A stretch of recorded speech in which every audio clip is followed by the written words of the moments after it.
سارا اور لالچی سوداگر۔ ایک خوبصورت گاؤں تھا جہاں کے لوگ محنتی اور سادہ تھے۔ ان میں سے ایک موچی تھا جو جوتے بنانے کا ماہر تھا۔ اس کا ہاتھ اتنا کمال کا تھا کہ وہ ہر قسم کے جوتے اور سینڈل نہ صرف بناتا بلکہ ان میں ایک خاص قسم کی چمک پیدا کرتا۔ اس کے جوتے ہمیشہ ایک منفرد خوبصورتی کے حامل ہوتے تھے۔ موچی کا ایک چھوٹا سا گھر تھا جس میں وہ جوتے بنانے کے اوزار رکھتا تھا اور اس کی بیٹی سارا اس کا ساتھ دیتی تھی۔ سارا اپنے والد کا دل سے خیال رکھتی اور اس کی مدد کرتی تھی۔ وہ جوتے صاف کرتی، ان کو چمکاتی اور خوبصورتی سے سنوارتی تھی۔ سارا کو اپنے والد پر فخر تھا کیونکہ وہ جانتی تھی کہ اس کا باپ نہ صرف سچا اور ایماندار تھا بلکہ وہ گاؤں والوں کی خدمت بھی کرتا تھا۔ موچی اور سارا کو گاؤں والے یکساں پیار کرتے تھے۔ ایک دن موچی نے اپنی ورکشاپ میں سے بہت سے جوتے بازار لے جانے کے لیے گھوڑا گاڑی میں رکھے اور سارا سے کہا، سارا میرے لیے دعا کرو کہ بازار میں اچھے گاہک ملیں اور آج کا دن ہمارے لیے خوشیوں بھرا ہو۔ سارا نے مسکرا کر کہا، بابا خدا آپ کو کامیابی دے اور خیریت سے گھر واپس لائے۔ موچی بازار کی جانب روانہ ہوا۔ اس کی گھوڑا گاڑی میں بہت سے جوتے رکھے ہوئے تھے۔ وہ راستے میں ایک مالدار سوداگر کی دکان کے سامنے رک گیا۔ یہ سوداگر بڑا لالچی تھا۔ سوداگر کو جب جوتے نظر آئے تو ان کے معیار اور خوبصورتی کو دیکھ کر اس کی آنکھیں لالچ سے بھر گئیں اور اس نے موچی سے پوچھا، یہ جوتے تو بہت عمدہ ہے، ان سب کا کیا دام ہے؟ موچی نے جواب دیا، سب کچھ 20 تانبے کے سکوں میں۔ سوداگر نے فوراً سکے دے دیے، لیکن اس کے ساتھ ہی وہ چالاکی سے موچی کی گھوڑا گاڑی پر بیٹھ گیا۔ اب سوداگر نے بگڑتے ہوئے کہا، یہ سب میرا ہے۔ موچی حیران ہو کر بولا، مگر اس میں گھوڑا اور گاڑی شامل نہیں تھے۔ سوداگر نے ہنستے ہوئے جواب دیا، تم نے خود کہا تھا سب کچھ۔ اگر اعتراض ہے تو عدالت میں بات کرو۔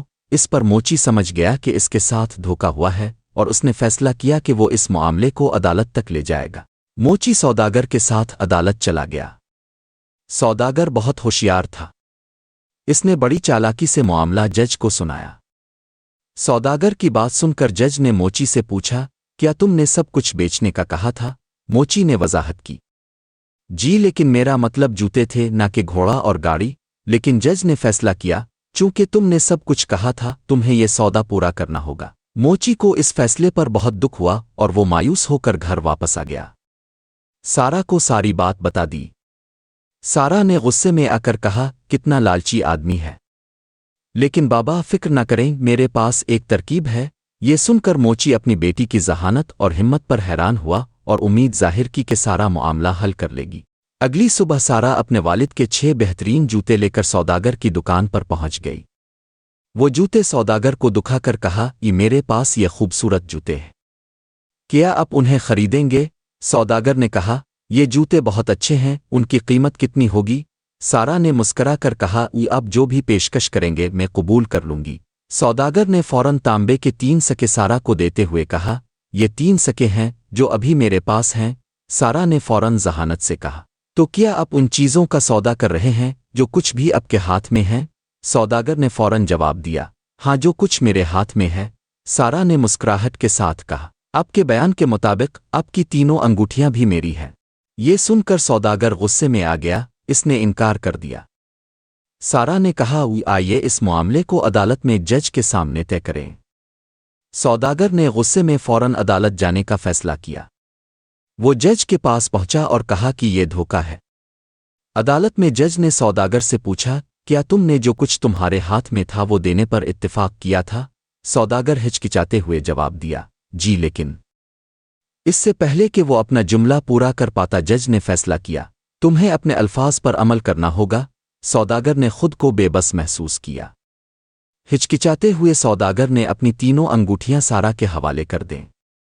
سارا نے یہ انگوٹھیاں لیتے ہوئے مسکراتے ہوئے کہا، میں کوئی سنگدل انسان نہیں ہوں، مجھے لگتا ہے کہ یہ روبی کی انگوٹھی تمہارے لیے اہم ہے۔ میرے والد کی گھوڑا گاڑی کے بدلے یہ روبی کی انگوٹھی واپس لے لو۔ سوداگر اچھی طرح جانتا تھا کہ اسے اپنی ہی چالوں سے بے وقوف بنایا گیا ہے۔ وہ مان گیا۔ سارا خوشی خوشی گھوڑا گاڑی، 2 اضافی انگوٹھیاں اور 3 تانبے کے سکوں کے ساتھ گھر لوٹی۔ گھر پہنچ کر سارا نے سارا واقعہ اپنے والد کو سنایا۔ اس نے کہا کہ سوداگر نے گھوڑا اور گاڑی واپس کر دی ہے۔ موچی اپنی بیٹی کی عقل اور ذہانت پر خوش ہوا اور بولا، میری پیاری سارا، تم نے واقعی کمال کر دیا۔ یہ کہانی ہمیں سبق دیتی ہے کہ لالچ اور دھوکہ دہی کا انجام ہمیشہ شرمندگی اور نقصان کی صورت میں نکلتا ہے۔ مشکل حالات میں سمجھداری سے کام لیا جائے تو انصاف اور کامیابی حاصل کی جا سکتی ہے۔ جو لوگ ایمانداری کی راہ پر چلتے ہیں وہ ہمیشہ خوشگوار اور دیرپا نتائج حاصل کرتے ہیں۔